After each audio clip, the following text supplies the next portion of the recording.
Vamos a ver esta trama sudafricana rápido, porque quiero que me dé tiempo, que después vamos directamente con la Guantanamera, porque imagínate tú, y seguimos pasando el filo mañana. Ustedes recuerdan, la gente del filo que se conecta todos los días a las 2 de la tarde a ver qué le vamos a responder, pero todos los días lo grabamos para el otro día, para el otro día, para el otro día.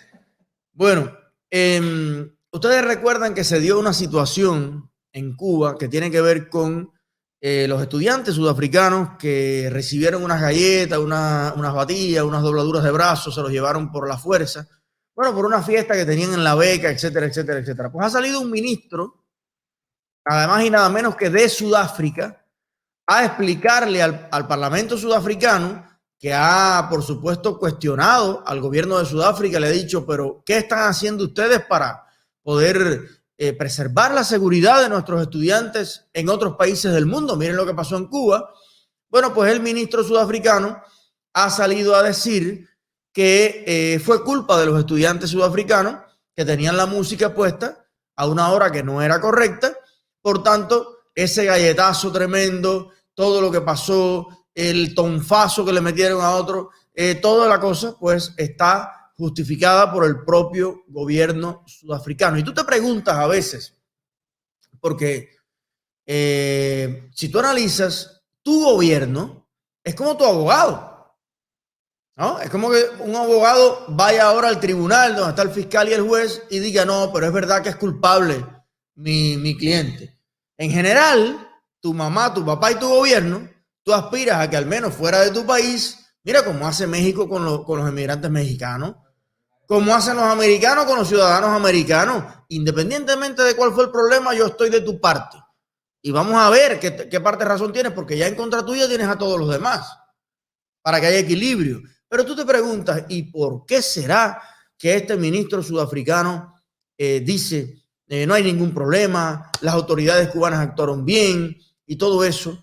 Bueno, pues mire lo que ha descubierto la flamante producción de este programa. Resulta que el Departamento de Educación Básica de Sudáfrica paga 13.9 millones a especialistas cubanos en matemática y ciencias, por poner un ejemplo.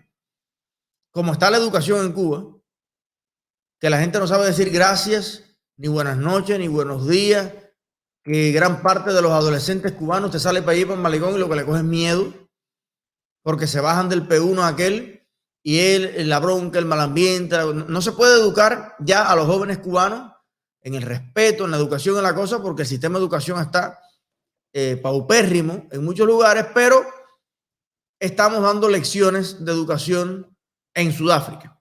Bueno, ahí se gastan nada más que 13.9 millones de esta moneda que tienen ellos, que es, ¿cuál es? El RAN.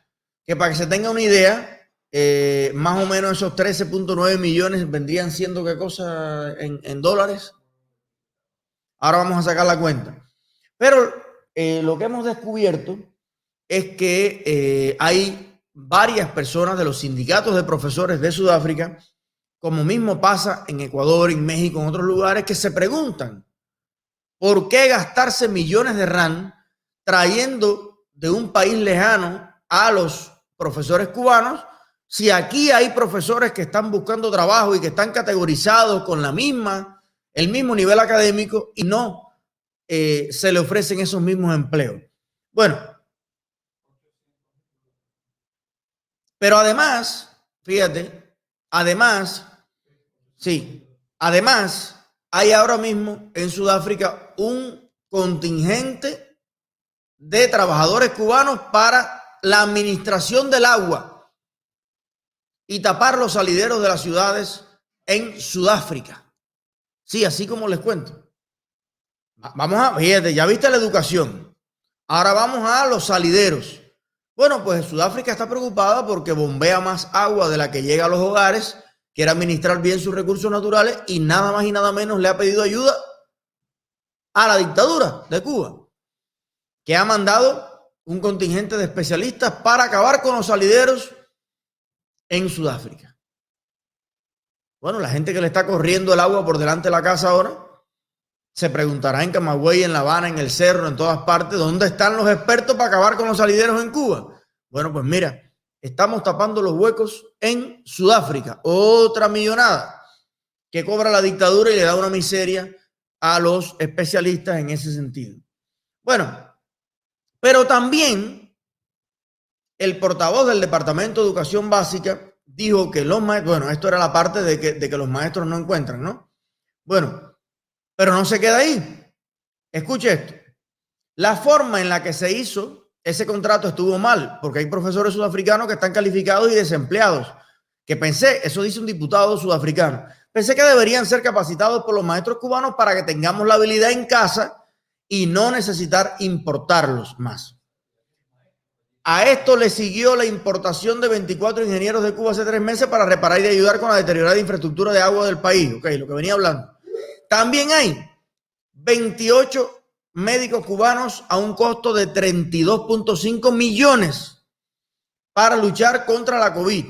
Los mecánicos y técnicos cubanos también fueron llevados para las reparaciones en las Fuerzas Armadas y de Defensa a un costo de 1.000 millones de ranes. El economista y político Daniel Saik dijo que el constante giro del gobierno hacia Cuba por especialistas fue una patada en los pantalones para los sudafricanos y su economía. Envía un mensaje negativo a los jóvenes sudafricanos que están involucrados en estos campos, como de hecho a su arduo trabajo, como su arduo trabajo puede ser reemplazado por razones políticas, en este caso con cubanos. Ahora yo le hago una pregunta a usted. ¿Qué es el imperialismo en el mundo? Es la batalla cultural de la que acusan los comunistas cubanos a todo el mundo. Europa quiere echarle una batalla cultural a Cuba. Estados Unidos quiere vencer a la revolución con una batalla cultural, penetrar, influir dentro de la sociedad cubana. Y yo te pregunto, todas estas supuestas misiones, que lo mismo Cuba manda plomeros, que mecánicos para la Fuerza Armada, que gente que coge salidero, que gente que enseña matemática y física, que gente que cura la COVID. Cuando en Cuba las Fuerzas Armadas son una chatarra soviética, el COVID, ya ustedes vieron lo que pasó en la crisis del COVID en los hospitales, que moría la gente sin oxígeno y sin medicamentos básicos. Por las calles corre toda el agua blanca, negra y prieta y de todo tipo de Cuba. Está inundada de salideros en todos lados. Entonces la pregunta es, ¿esto no es imperialismo? No importa de qué tamaño es el imperio. Hay imperios chiquitos. Japón no se puede considerar un país grande, enorme. ¿Y a cuántos lugares ha sometido Japón? Los británicos no son un país. Britania no es una isla enorme. Es de hecho pequeñita. ¿Y a cuántos lugares de ultramar llegó, influyó y hasta el sol de hoy sigue influyendo? Entonces, ¿por qué seguir pensando a Cuba? Y no me refiero a las necesidades que pasa la gente, porque definitivamente es un país para la gente, subdesarrollado y el tercer mundo. Pero el aparato de influencia de Cuba en el mundo, no hay duda que se comporta como un imperio. ¿Cuántos de estas personas no son agentes de influencia y de contrainteligencia y de seguridad? Al punto de hacer que los gobiernos, aún cuando hay maltrato a sus estudiantes en otros lugares, apoyen a la dictadura y no a sus estudiantes. ¿Por qué? Porque ese mismo ministro es graduado en Cuba. Y hay una influencia y muy probablemente un reclutamiento de muchísimos agentes en el mundo entero al servicio de la dictadura.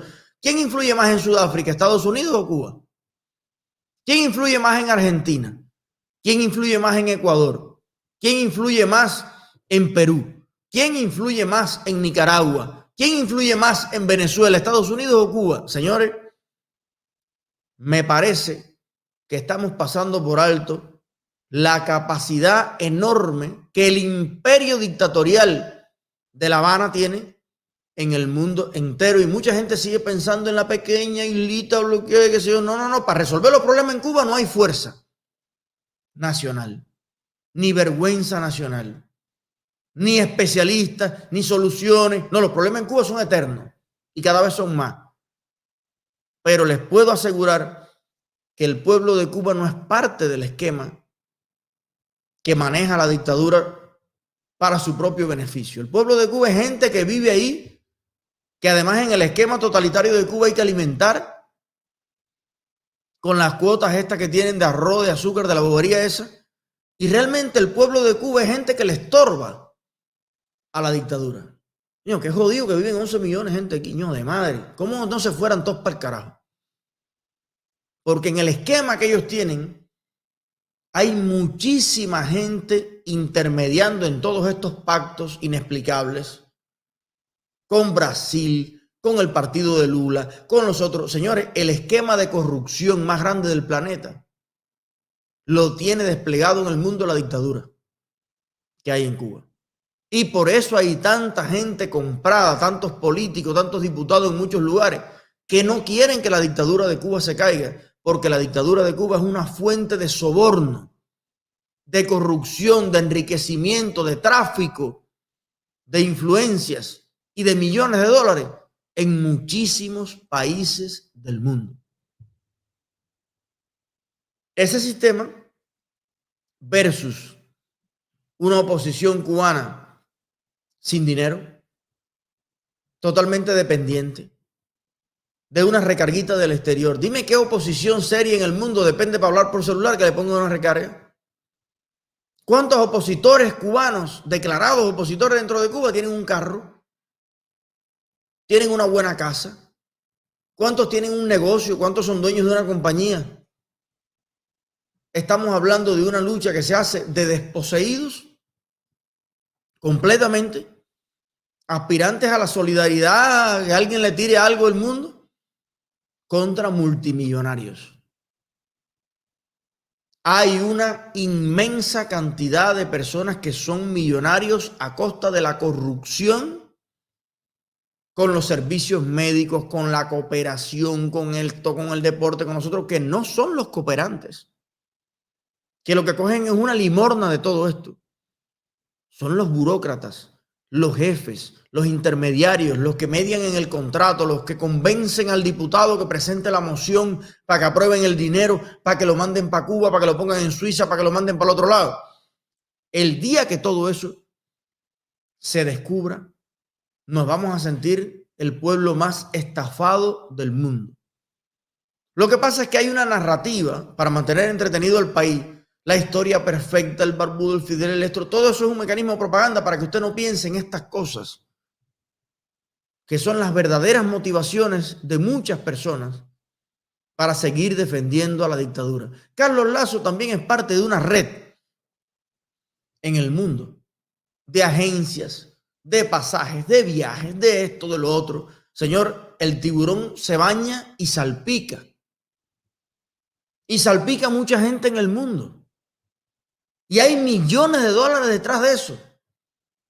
Y a veces la gente aquí cuestiona a que un opositor, que si se compró una bicicleta, que si comió un día en un restaurante, que si tiene un celular. Señores, estamos en una discusión a un nivel y el problema está a otro nivel. El problema está aquí y nosotros estamos aquí. Y eso es algo que hay que entender y hay que admitir si queremos de alguna manera ser efectivos en esta lucha. No estamos luchando contra un sistema ideológico. El sistema ideológico es parte de la propaganda que mantiene enguanajado al pueblo. Estamos luchando contra una mafia internacional multimillonaria que vive precisamente de predicar las peores teorías de miseria del mundo, pero son grandes monarcas multimillonarios. Y creo que hay que buscar un enfoque más efectivo de cómo visualizar todo eso. Por eso me alegro que los Sabat, el otro y el otro, que les partan la sequitrilla aquí, porque la dictadura de Cuba tiene muchos Alex Sabat en el mundo. Tiene uno para Sudáfrica, tiene uno para Argentina, tiene uno para Estados Unidos. Yo tengo amigos empresarios aquí en Estados Unidos. Tengo amigos empresarios en Estados Unidos que ya lo contactaron, los Alex Sabat de Cuba, para negocios con la dictadura. Los contactaron desde que Biden tomó el poder porque ellos aspiraban que en 2 meses se iba a abrir todo. Y te voy a dar 10,000 por aquí, 20,000 por allá, 50,000, 100,000, que sé yo. Imagínate tú venderle un país entero. Porque toda la gente que importa cosas en los Estados Unidos le compra a gente diferente en el mundo. Pero en Cuba es un ministro el que compra.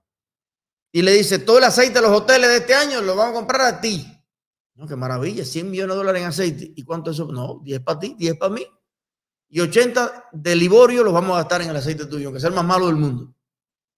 Ese es el esquema de corrupción organizada más grande de este planeta. Si le sumas Venezuela, Argentina, Nicaragua, ahí está la verdad de por qué esa gente está ahí.